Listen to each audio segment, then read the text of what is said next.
Bonjour et bienvenue au module 19 intitulé Embaucher les travailleurs étrangers et les subventions salariales offertes par le CCNB. Voici maintenant un aperçu de ce module. Ce module va permettre de faire un survol des modalités d'embauche pour des travailleurs étrangers ainsi que donner des pistes pour obtenir des subventions salariales. Les notions suivantes seront considérées: les programmes offerts par le gouvernement fédéral et provincial, les subventions salariales offertes, et le processus de recrutement, d'embauche et de rétention des employés étrangers. Voici maintenant les 4 sections de ce module. Donc, la première section, on va traiter d'un survol des programmes pour embaucher les travailleurs étrangers.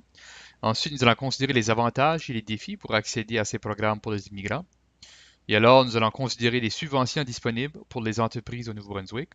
Et en dernier lieu, le recrutement et processus d'embauche des employés étrangers.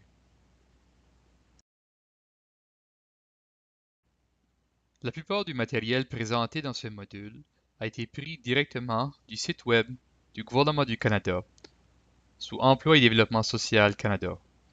Donc pour accéder à cette information, allez au www.edsc.gc.ca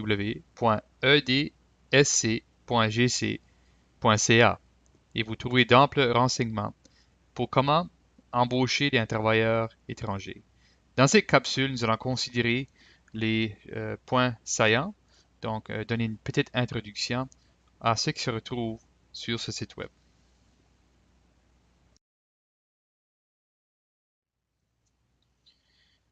Donc, comme dit précédemment, cette présentation ici est un survol des programmes pour embaucher des travailleurs étrangers.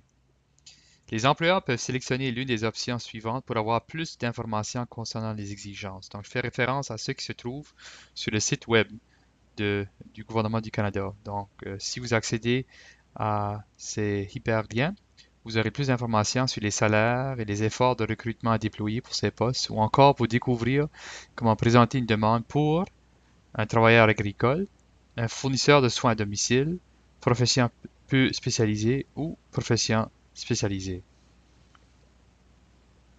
Et bien sûr, certaines de ces sélections ici ne s'appliquent pas à ceux qui suivent ce programme, donc en foresterie, en pêche, en agriculture. Mais si vous visitez le site, vous allez bien voir ce qui s'applique à vous et qu'est-ce qui pourrait être important pour vous.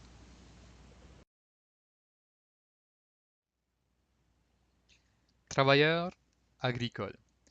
Voici maintenant une description de ce qui est considéré un travailleur agricole. Les travailleurs étrangers temporaires peuvent aider les employeurs à répondre à leurs besoins en main-d'œuvre, lorsqu'aucun citoyen canadien ni résident permanent n'est disponible. Ces travailleurs apportent bon nombre de nouvelles compétences et connaissances qui permettent de contribuer à la croissance économique du pays.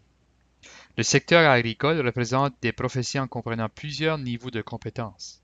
Dans le but de trouver un équilibre entre répondre aux besoins temporaires des employeurs en matière d'emploi et veiller à la protection des travailleurs, le programme des travailleurs étrangers temporaires, ou PTET, comprend les volets variés qui englobent des professions peu spécialisées et spécialisées. Les employeurs ont le choix parmi 4 volets pour embaucher des travailleurs étrangers temporaires dans le secteur agricole. Cependant, chaque volet répond à des critères spécifiques qui doivent être respectés.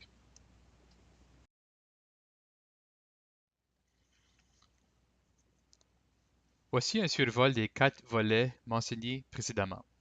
Premièrement, programme des travailleurs agricoles saisonniers. Les travailleurs étrangers temporaires doivent être originaires du Mexique et de certains pays des Antilles. La production doit faire partie de la liste nationale des secteurs agricoles. L'activité doit être reliée à l'agriculture primaire effectuée sur la ferme. Et le poste peut être dans une profession peu spécialisée ou spécialisée. Le deuxième volet, qu'on appelle volet agricole, les travailleurs étrangers temporaires, peuvent être originaires de n'importe quel pays. La production doit faire partie de la liste nationale des secteurs agricoles. L'activité doit être reliée à l'agriculture primaire effectuée sur la ferme. Le poste peut être dans une profession peu spécialisée ou spécialisée. Troisième volet, volet des professions peu spécialisées. La production ne fait pas partie de la liste nationale des secteurs agricoles. Les employeurs peuvent embaucher des travailleurs étrangers temporaires de toute profession peu spécialisée du secteur agricole. Le niveau d'éducation ou de formation exigée pour la profession requiert tout au plus soit un diplôme d'études secondaires ou un maximum de 2 ans de formation en cours d'emploi. Le dernier volet, volet des professions spécialisées. Les employeurs peuvent embaucher des travailleurs étrangers temporaires de toute profession spécialisée du secteur agricole. Le niveau d'éducation ou de formation exigé pour la profession requiert un diplôme d'études universitaires, un diplôme d'études collégiales, une formation professionnelle ou une formation d'apprenti.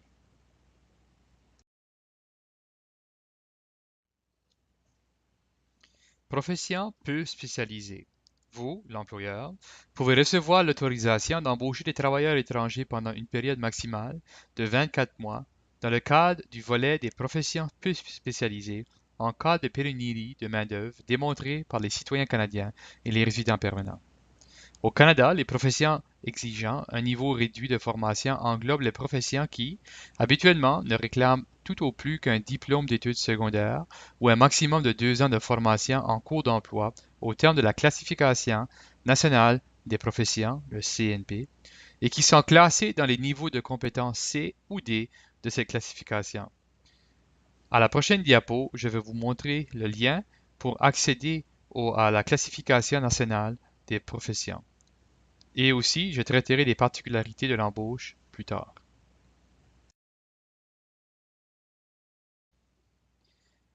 Alors, pour accéder à l'information concernant la classification nationale des professions, allez au www.rhdcc.gc.ca pour plus d'amples renseignements.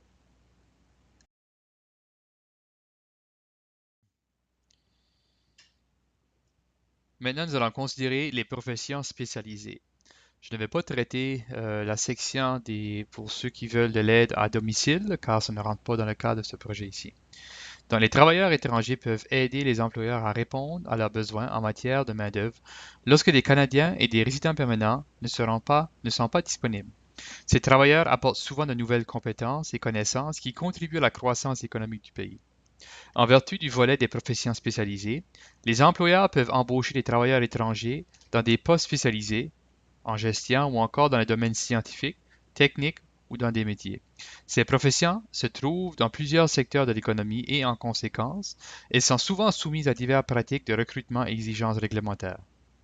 Les employeurs peuvent embaucher des travailleurs étrangers qualifiés afin de les appuyer dans le cadre d'un emploi pour un poste temporaire ou d'une demande de visa de résidence permanent. Donc, voici maintenant, on a terminé la première présentation et vous pouvez passer maintenant à la deuxième présentation.